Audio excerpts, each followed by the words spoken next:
It was never meant to be more than a 5-minute stop.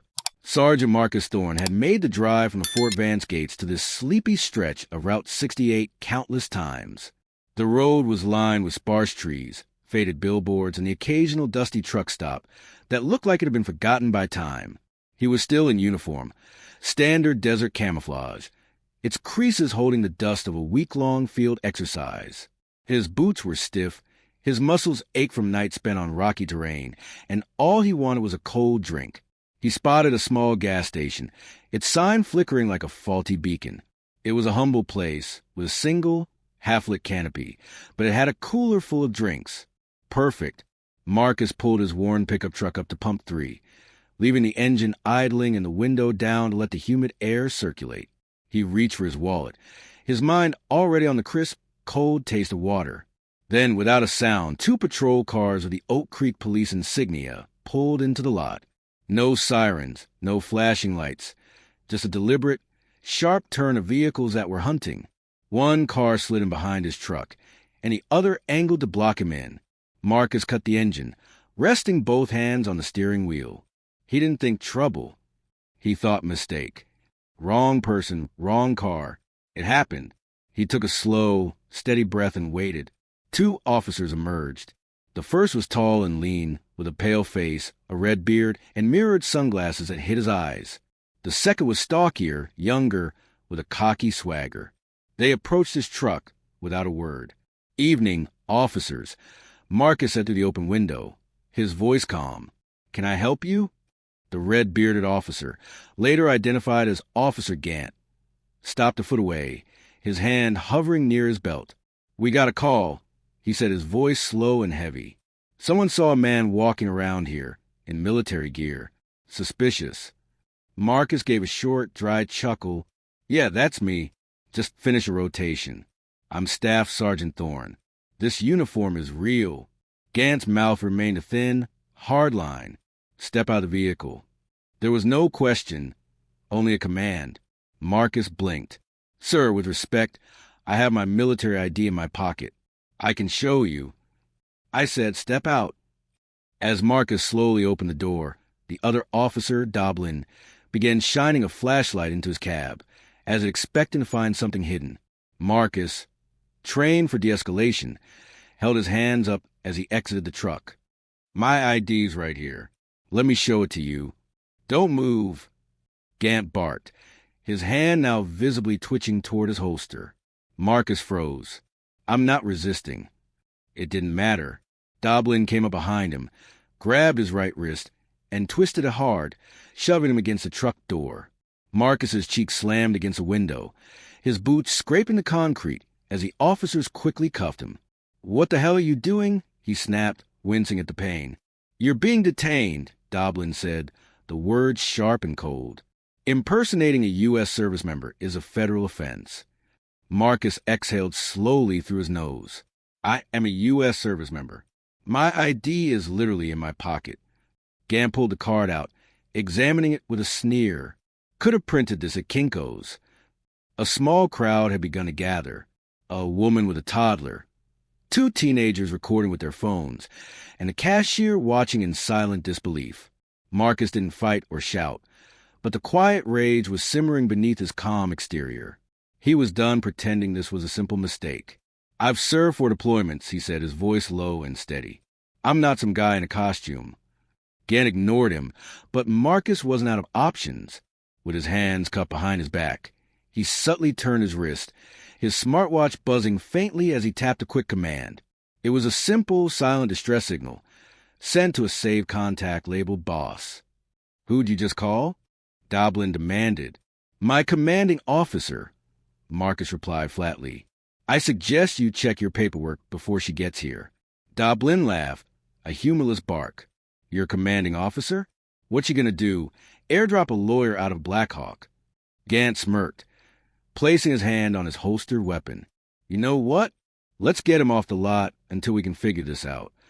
The moment the words left Gant's mouth, the woman with the toddler stepped forward. "He didn't do anything," she said, her voice shaky but firm. "I watched him pull in. He didn't even get out of the car."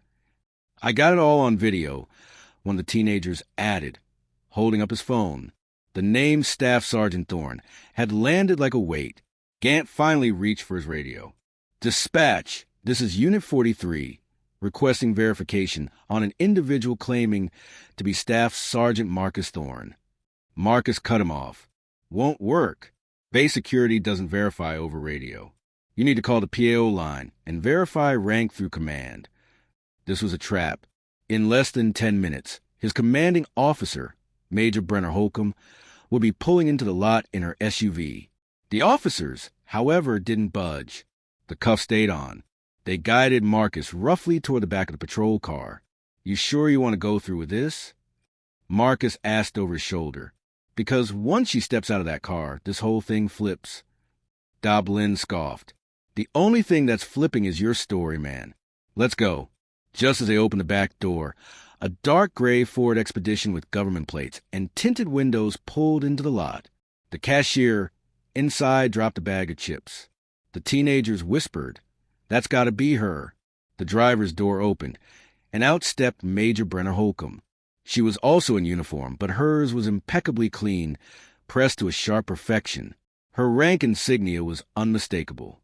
Holcomb wasn't the type to yell. She didn't need to. Her authority settled over the space like a physical weight.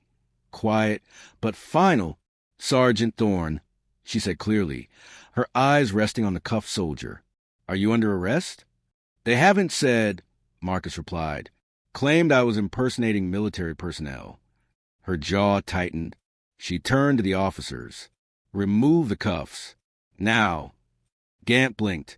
"Excuse me, ma'am, but we received a—" "Officer," she interrupted, raising a single hand. "You've made a mistake. A serious one. You detain a ranking NCO in uniform, in public, without verifying his identity through proper channels. You're out of your depth."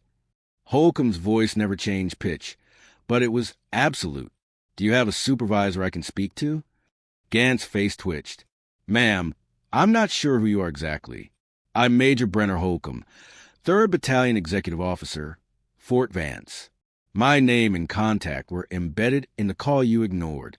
That call was logged through my staff sergeant's government-linked smartwatch, which tracks pings made under duress.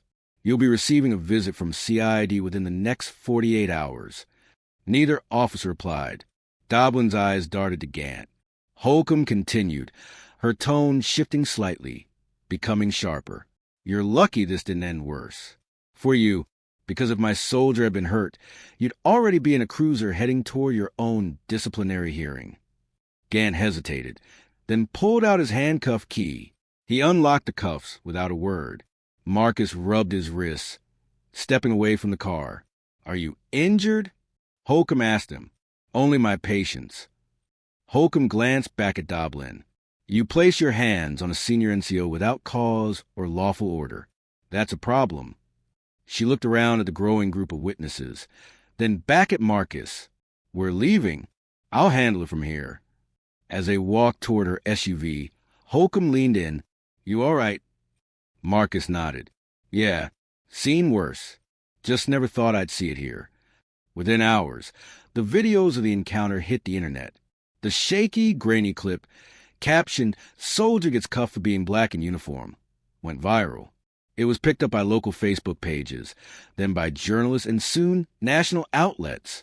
The narrative was clear.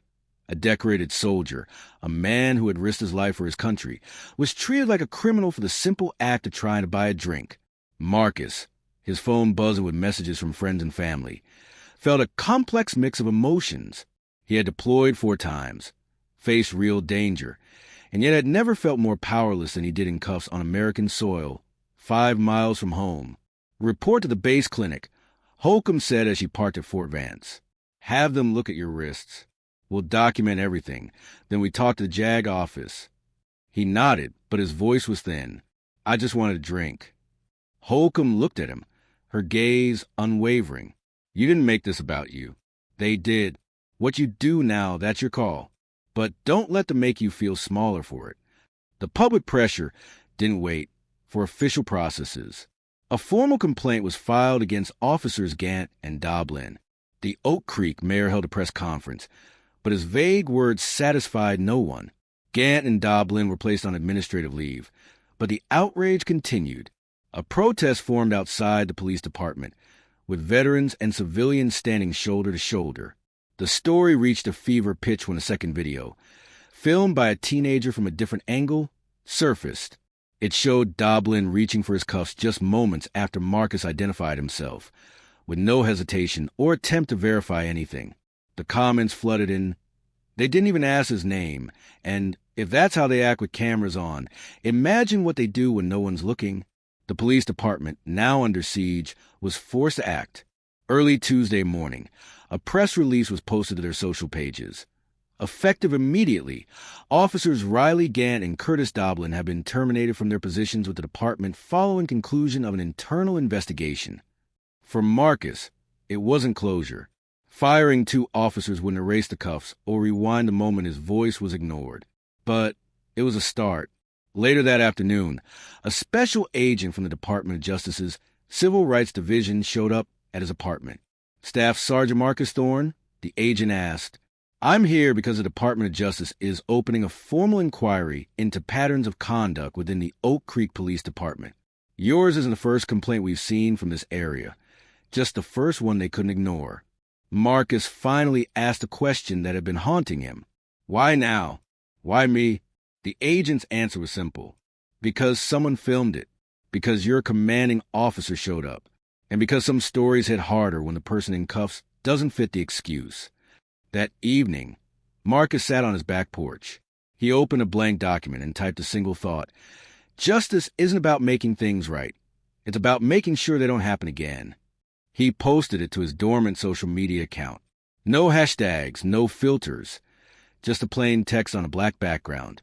It went viral, quoted on national broadcasts and shared by veterans organizations and civil rights groups. For the first time since the cuffs had clicked around his wrists, he had chosen the words. He had told his story. And this time they had to listen. A week later, at a local Veterans Appreciation Breakfast, Marcus stood before a crowd of old veterans, young cadets, and community members. He wasn't there to make a statement or to stir things up. He just wanted to tell his story on his own terms. "I didn't ask to go viral," he said, his voice steady. "I didn't want to be a symbol. But I do want to make sure that next time, if there's a next time, someone speaks up sooner." He stepped away from the podium. "I wasn't cuffed because I was dangerous. I was cuffed because someone saw the uniform and still didn't believe it belonged to me." The room was silent. Then a slow applause began. Not because they were told to, but because they felt it. As he shook hands with the crowd, an old Vietnam veteran with a leather vest full of pins stopped him. "You said the part one never could," he said, gripping Marcus's shoulder. "Proud of you, son." Marcus didn't know what to say, so he just said, "Thank you." He knew this wouldn't be the last time someone like him had to prove they belonged. But he also knew it wouldn't go unnoticed anymore. The world doesn't change with noise. It changes with witnesses.